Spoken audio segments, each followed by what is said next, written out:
So I want to start out today and say congratulations, because if you found this video, it's because you're on search to do things a little bit differently than how you were taught to do them, especially when this comes to money. This is a big deal, right? You know, in our whole lives when we're growing up, we're always taught, do what I say, not what I do. Well, today I'm going to teach you how to do what the banks do and not what they say, which we all know is two very different things. For those of you who don't know, banks are a business. They're looking to have you feel safe by putting your money in there so that you can turn around and have that money leveraged out to people who need credit cards, cars, personal loans, want to start a business, want to buy a house. Where do you think that they get the money to loan out? Well, you might say it's the interest that they're making off of it. However, where did they initially get that money? It's the money that is put in by people like you and I that they turn around, utilize it to increase their profits and make more profits, right? So let's talk about a really important question that's been lingering for a long time. Okay. Before I could teach you to do what banks do and not what they say, we have to understand money, how it works, and how we look at handling finances. So why does traditional thinking keep you struggling while the wealthy keep getting wealthy? This is not a new question. It's something you've probably even asked yourself, right? So in order to get this answer, we really have to look at both sides. We have to look at how the middle class handle their money and how the wealthy make their financial decisions to get this answer. So we're going to use an example first. The first comparison is this gentleman. He does not look very happy, but he worked all month. He makes a $5,000 monthly income. I'm sure you would all agree that this money, where does it go immediately after he makes it? Doesn't go under his mattress, doesn't go in his back pocket or his wallet. He's heading to the bank. He's going to cash that check. He's going to deposit that check. Or many of us, we have direct deposit. So it gets to the bank even faster, right? And it saves us time. But then we turn around and we take that money, and what happens to it? We use it for our responsibilities. About 95%, if you're one of the lucky families that's living below your means, will go towards debt, expenses, and other responsibilities. Now, that leaves us with about 5% of our money left over, which has to be split between where we shop, where we, go on dates, things that we do with our kids. This is our lifestyle money. And then hopefully, if you're budgeting properly, you're saving 2% for later on, for emergencies, for trips, for things that you want to do, for hopefully retirement, right? And we take it and put part of our money into our checking, which goes immediately out. So we're not earning anything on that, but we hope to earn some interest from our bank on that savings. So what happens is we usually end up with less than 1% return on that money because they're not giving us very much of it, right? So ultimately, what I'm explaining to you here is that banks are not going to get us wealthy. They want you to have a safe place to keep your money, but really what they want to do is have your money to be able to loan out to other people to make a high interest while they pay you a very low one.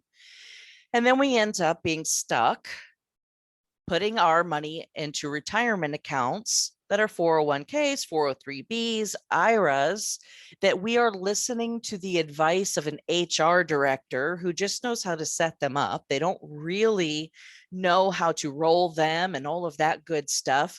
And they probably didn't tell you that those are taxable accounts. No. Instead, what they told you is that it was pre-tax. Hey, guess what? Pre-tax dollars. What they forgot to mention is that when you work there for 30 or 40 years, you go to actually roll out that retirement, that's when it becomes taxable. So ask yourself this question. Are taxes higher today or 30 years from now when you go to take your money out and retire on it? So where's the value in pre-tax dollars? It's actually no value at all, right? It ends up costing you money. So if you're looking at your $200 savings and the money you've got in your 401ks and such, how much are you going to end up with in the end?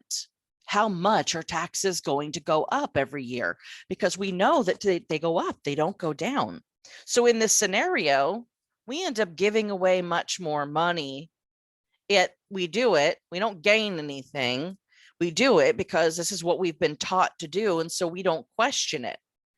But here's your, 411. Your HR director who sets up the 401k account is not a financial advisor and is not going to sit down and talk with you about how much money you have, invested into your home and your cars and your assets, and how much money you've got coming in versus going out, your spouse's money, how does that affect things, and how much taxes are you going to pay later on? Right? So now the wealthy, we got to look at the other side of this comparison. The wealthy, they have a $5,000 income, but instead of taking that income and putting it back out into their responsibilities and all of that and their lifestyle, what they're doing is they're dropping their money into a banking alternative such as BYOB. Okay, now they're able to take the interest off of that money that's in the banking alternative, and they're able to leverage money like the banks do, right? Because banks are leveraging the money you're putting in. They're taking that money and loaning it out to somebody else, charging them an interest, giving you a very tiny, less than 1% thank you in return. And they're leveraging that money to loan it to others. Well, the wealthy, they take that leveraged money and they loan it to themselves. Yes, they loan it to themselves. I know that might be shocking to you guys, right? And now they're able to do at this point the same thing that we did on the traditional side. They pay off their debts, but they pay less interest, sometimes no interest if they want to, because they have full control over their money. And the difference between what happens when you are using the interest alone to pay down your responsibilities, your debts, and your lifestyle, now you're not tapping into the base money that's in there. So the principal still grows. You see, when you're using your money right now in the bank account, you're taking it out and you're utilizing that for your expenses. That money's not growing because according to the bank, it doesn't exist, right?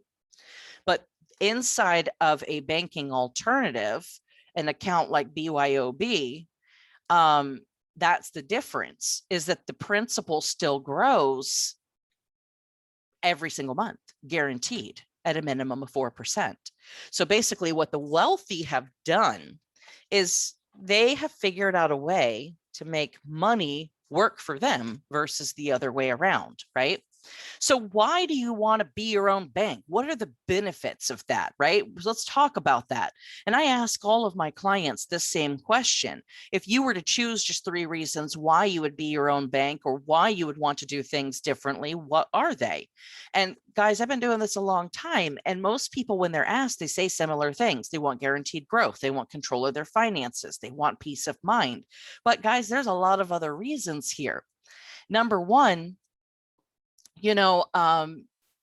this money is tax-free because you don't pay taxes on loans. So when you're loaning yourself the money, it's very different than your 401k, where if you try to access this money because your house had a problem, your AC went out, you need a new car, you want to send your kids to private school, a pandemic showed up and you need living expenses, you try to access your 401k. Unfortunately, if you're under 59 and a half years old, they're going to give you a penalty fee. I mean, they're going to penalize you heavy. And then when you actually go to claim that money, when you go to retire, you're going to be paying probably, if you have $1 million in there, you'll probably pay $350,000 in taxes.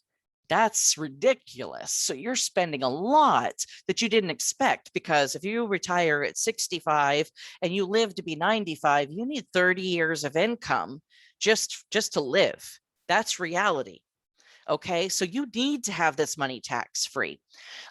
You can use the interest of that guaranteed growth at 4%. And I know it doesn't sound like it's a whole lot, but when it's compounded, that money can turn into 7 figures. And I do it all the time for people. So don't mistaken it for, oh, it's only a tiny little bit. It's not. I'm going to show that to you in just a moment here. But you're able to use that 4% compounding interest for future purchases as well.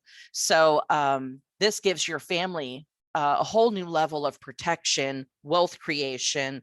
It has built-in living benefits. So if you become ill critically, chronically, or terminally, you're able to tap into a completely different source of funding to be able to protect you in that. And then also there's death benefits. If life shows up before you're able to complete your debt freedom plan, right? And so that just gives a whole new level of a peace of mind. Okay, but I want to share with you now the rule of 72.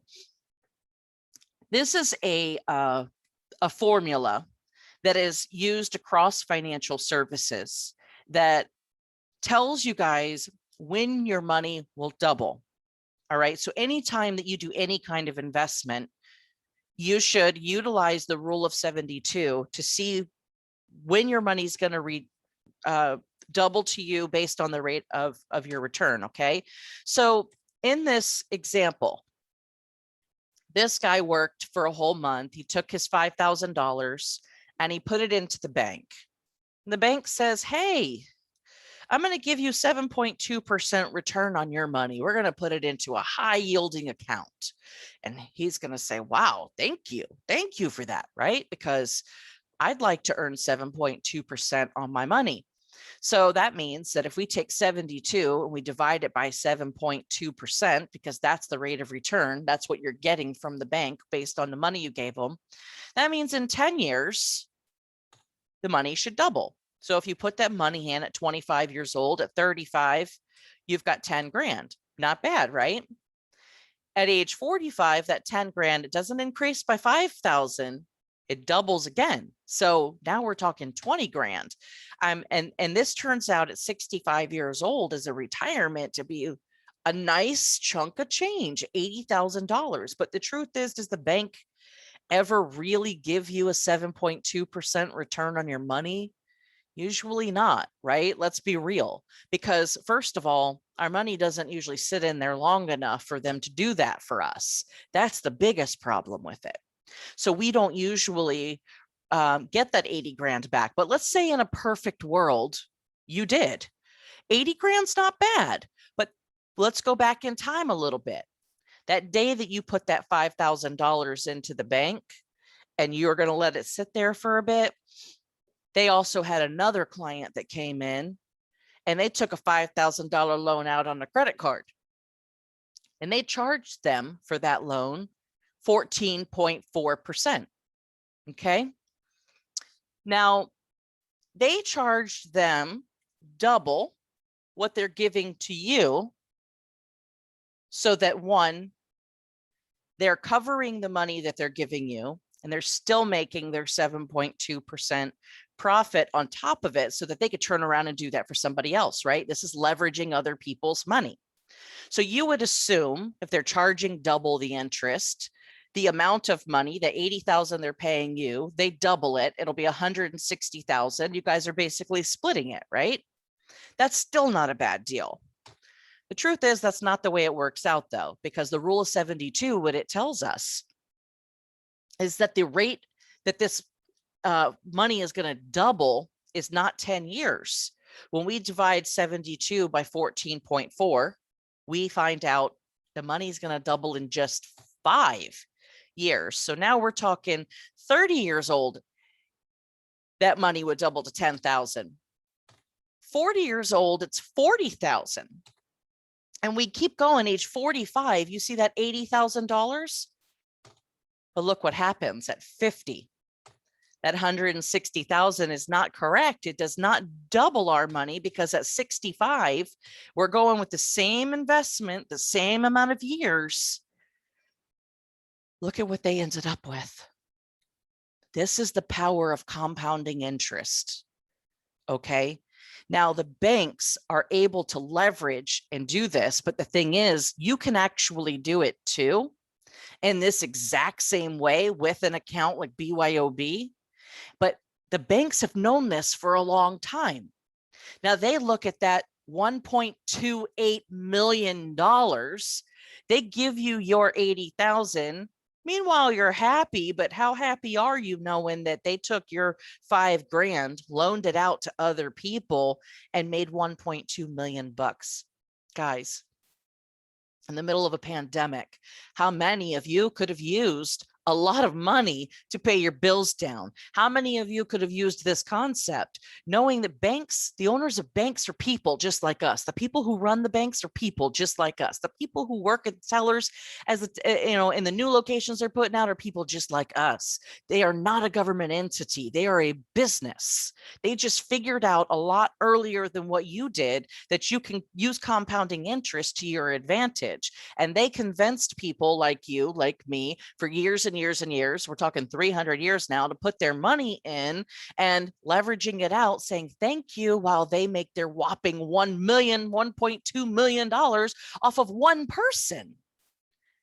And the thing is, how many loans did they give out that day, that week, that month, that year, that decade? And you wonder why in a pandemic, we can't figure out how to get our money right.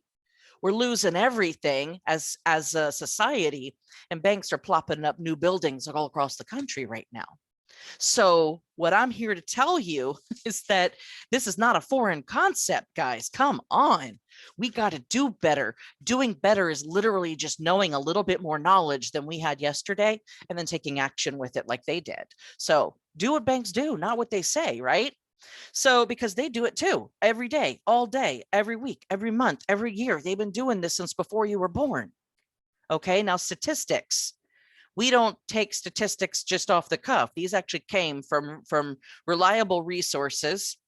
You can look this up in the FDIC. You can look up bank-owned life insurance, the holdings reports. That's where this information comes from.